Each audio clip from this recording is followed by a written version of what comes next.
আপনার নাম কি? আমার নাম প্রণয় বর্মন। দাদা আপনার নামে একটা পার্সেল আছে। না না, আমি কিছু অর্ডার করি নাই। এই যে আপনারই নাম, আপনারই তো ছবি দেওয়া, আপনারই তো অর্ডার এটা। আরে আমি কোনোদিন কিছু অর্ডারই করি নাই। কিন্তু পার্সেলটা তো আপনার নামেই, পেমেন্টও করা আছে, শুধু আমার ডেলিভারি চার্জটা লাগবে। ও ভুলে গেছিলাম।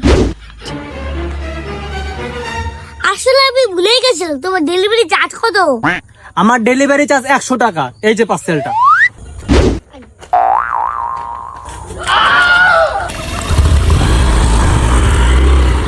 টাকা দিয়ে একটা পার্সেল পেয়ে গেলাম। দেখি তো কি আছে।